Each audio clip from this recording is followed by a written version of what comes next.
Hi guys! Naranasan nyo ba yung pakiramdam na nanliliit ka? Feeling mo hindi ka mahalaga o hindi pinapahalagahan ng kapwa? Hindi nire-respeto? Feeling mo minamaliit ka? Minsan ba na-encounter mo na may mga taong mababa ang tingin sa'yo? May mga pagkakataon ba na minsan basta-basta ka na lang pinagsalitaan ng mga pagpapahayag na parang ang baba mong uri ng tao? Na hindi sila nag-aalangan magsalita ng kahit na ano dahil hindi sila nag-aalala na ma-offend ka dahil kayang-kaya ka nila na okay lang dahil hindi ka naman intimidating na tao o hindi ka karespe-respeto sa pakiramdam at paningin nila. Alam nyo ba na may mga klaseng tao na unang tingin mo pa lang ay mapapa-atras ka na dahil feeling mo nakakatakot siya na parang suplado o suplada? Or in other term, ay meron silang intimidating personality. Yung feeling na pagkasama o kaharap mo sila ay mag-aalangan ka na kausapin sila dahil masyadong kagalang-galang, karespe-respeto, takot ka, na nahihiya dahil feeling mo dominante na tao siya na hindi kayo magka-level in any aspects of life. Pero pag naging close mo na ay mabait naman pala. Yes, maaari mong sabihin, ganito talaga ako eh. At isa pa, iba-iba tayo ng personality. Pero alam nyo ba na maaaring may mali sa galaw mo? Forma, pananamit, tindig, ayos, pananalita at minsan kung paano ka manindigan, mag-react sa kanila o sa sitwasyon, sa problema at pakikisama at kung ano-ano pa. Ngayon, ang tanong, how to be a person with intimidating personality?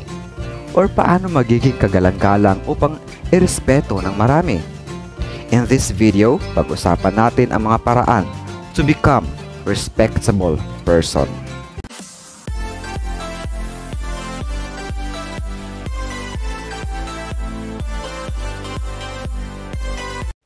Welcome back to Nudjan TV 1.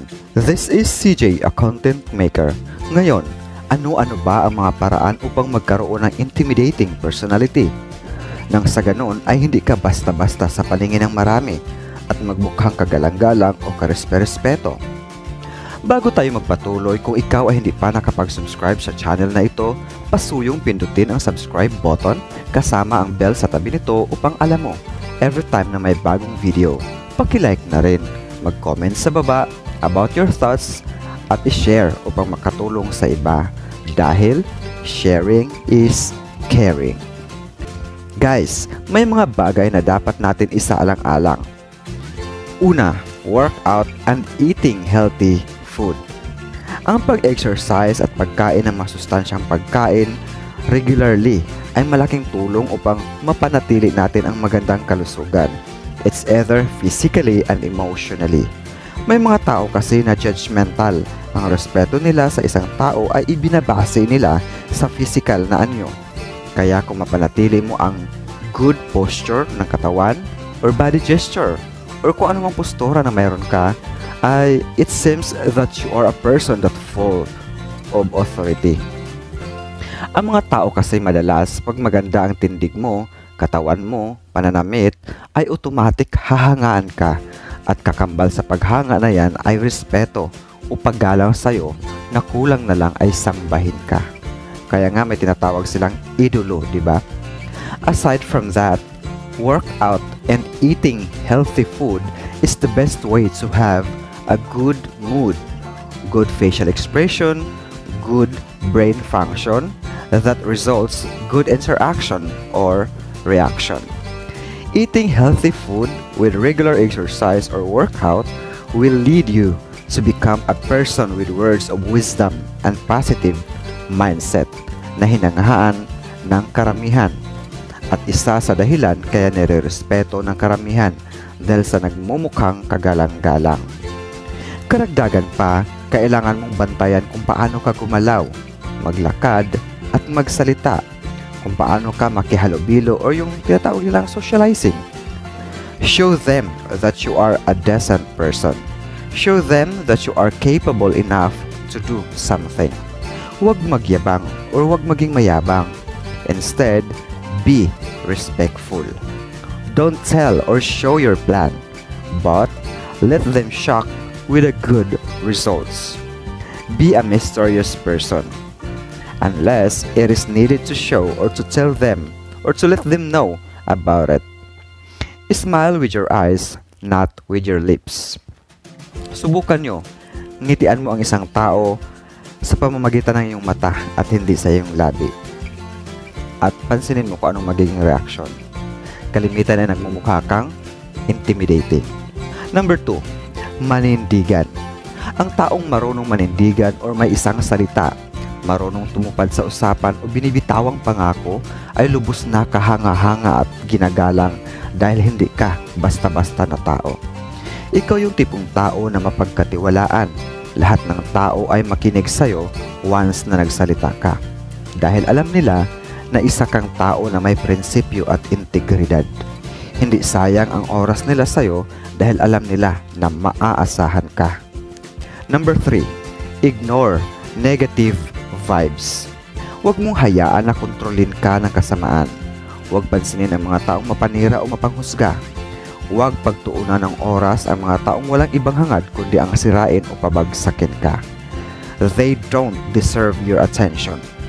Once na ginawa mo yan, matatakot sila sa'yo dahil maramdaman nila na hindi ka nila kayang kontrolin. Na walang epekto sa'yo ang ginagawa nila. Hayaan mo silang ma-frustrate dahil sa kabiguan na mapansin mo. Number 4, mag-focus sa solusyon. Maraming tao na mahilig magreklamo or yung tinatawag na reklamador. Huwag mo silang gayahin.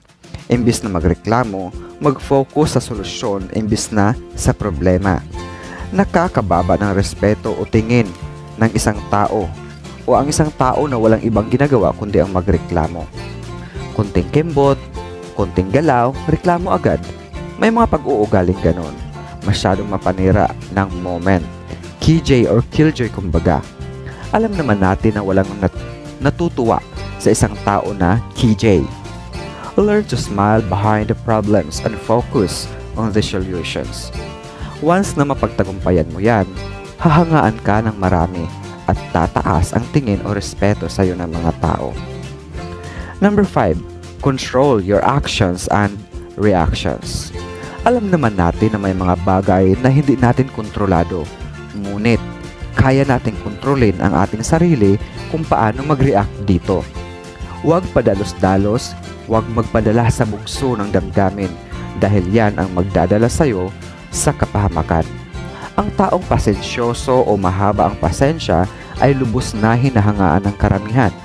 At once na hinahangaan ka, ay kasama na dito ang respeto na automatic ipagkaloob sa'yo.